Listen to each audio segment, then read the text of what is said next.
Yeah, hey. Thank you. Wow, it is awesome to be here because there's this movement happening right now, and Bioneers has always, I think, been the epicenter for that movement. I mean, this is a place where science, spirit, respect for indigenous knowledge, social justice all comes together. So I kind of feel like we're in a temple, right?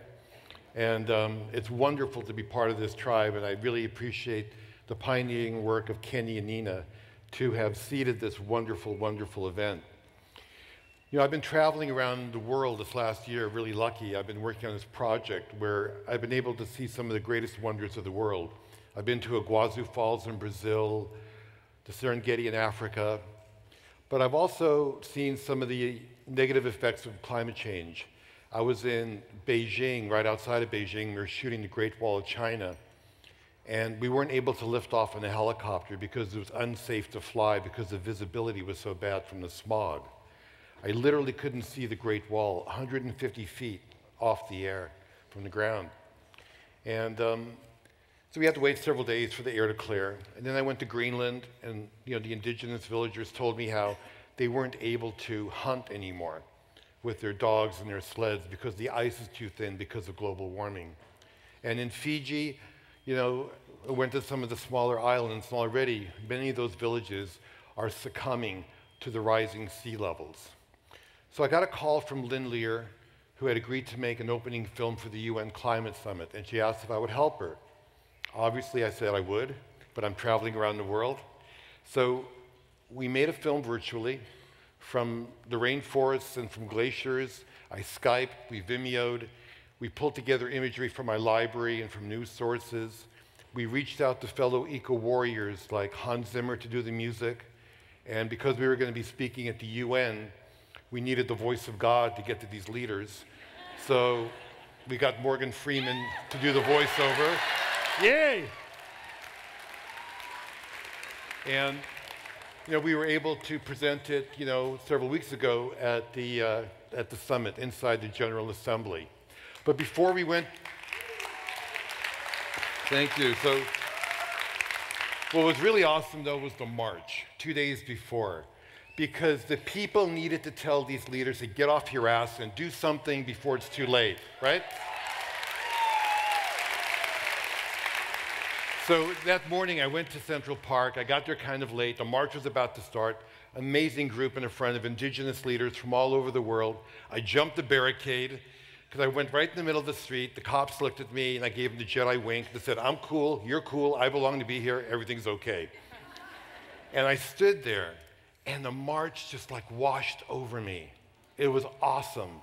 Indigenous people, workers, labor union leaders, teachers, doctors, grandparents, children, students from Yale and Harvard telling their universities to divest, the investments they make in fossil fuel companies. It was the most amazing experience, because going back in the 60s and the anti-war protests, there was just us hippies and marginal people, and now it was everybody. Everybody was saying, don't screw with the planet. We deserve to have clean air. Polluters have no right to pollute our atmosphere and kill the foundation of life on Earth. So we went. So here we are at the UN. It was really awesome. The film plays. President Obama speaks. Secretary General Ban Ki-moon speaks. Cool thing is Leo DiCaprio speaks. Yeah. He tells these leaders, he goes, "Look, I'm an actor for a living. You guys are leaders. And if you don't do something, history will vilify you for not taking action." Powerful statement, right? But all of you have more power than they do, because these leaders are politicians, right? They have to go back to their country to get permission. Obama's got to go back to the Congress to get permission. That's not going to happen, right? They're behind the eight ball. We can't rely on governments to take the necessary action. You guys have the power.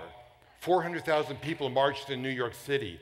What we need is conscious leaders that create conscious cultures, conscious people, conscious economies where everybody flourishes. That's what biomimicry is all about, right?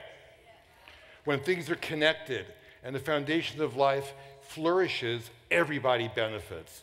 So that's a lesson we can take, that is, we can take to our heart.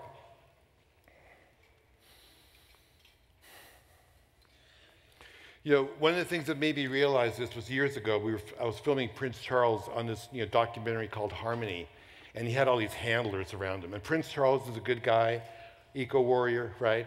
But he had to be careful for every statement he made, because in the future he might be the King of England, and he didn't want anything to come back to haunt him, right? I'm sitting there behind the camera, I'm thinking, I've got more power than that guy does. I can say whatever I want. I've got that freedom, You guys have that freedom, because it's going to happen from a grassroots level.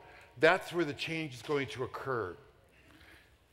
So I'm going to show you guys a sequel to the film that I showed at the UN.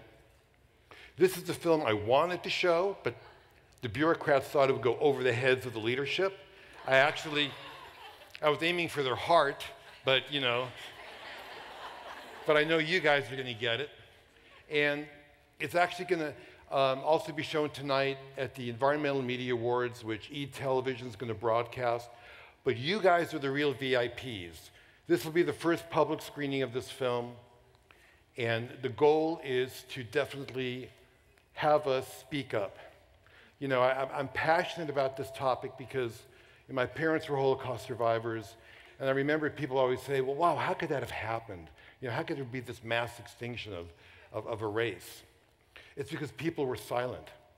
It wasn't just the Nazis who did it, I always wondered, why didn't the Pope say something in Italy when they were taking the Jews out of Italy? And our State Department was actually asked to bomb the railways to Auschwitz, and they said it wasn't a military priority. All of us have a responsibility to raise our voices. But together, united, we can make a world of difference.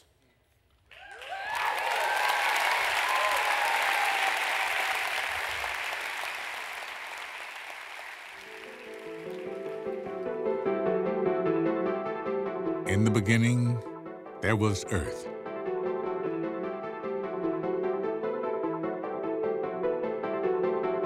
Paradise. An unspoiled sanctuary of beauty.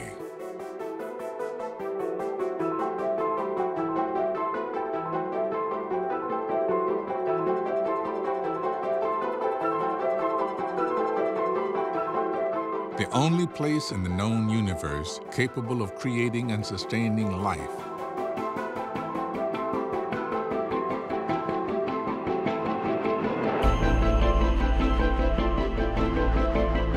Before humans came along, the earth was in perfect harmony, right? Well, not quite. The earth has always been home to chaos and violence, constantly changing through what can be a brutal process of trial and error. We are a product of this evolution. The first and only species so far capable of replicating nature's uncanny power of creation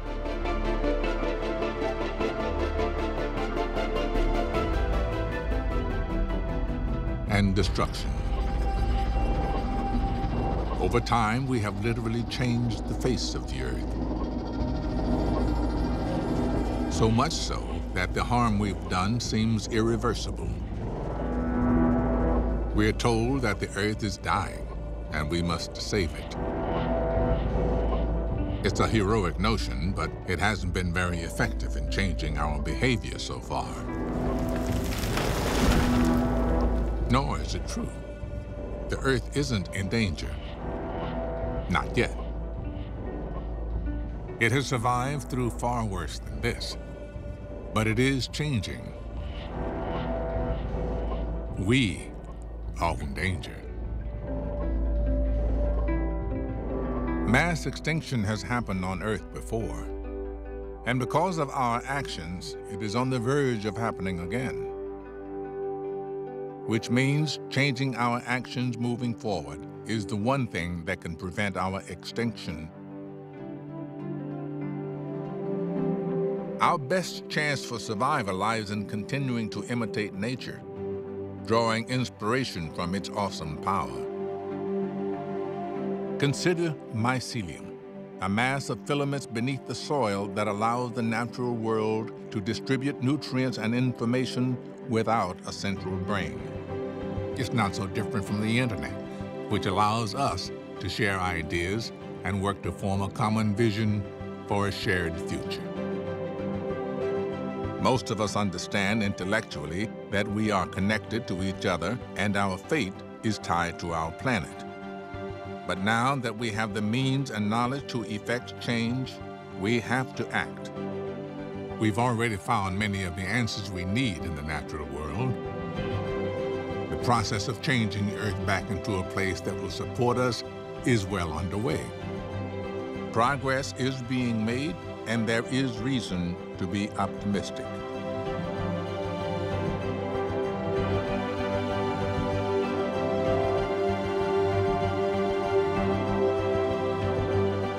The more we do, the more the Earth will help rebuild and remake itself.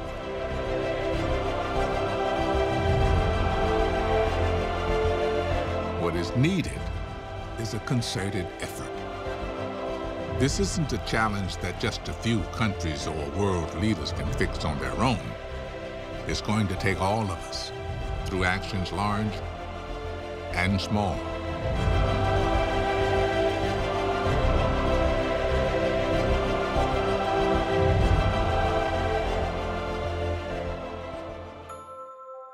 One day very soon, we'll be asked, what did we do? And we'll say, we did everything we could. We have to. Because if we don't, there won't be anyone left to ask. We have never faced a crisis this big, but we have never had better ideas to solve it. This is our only home. You can choose today to make a world of difference.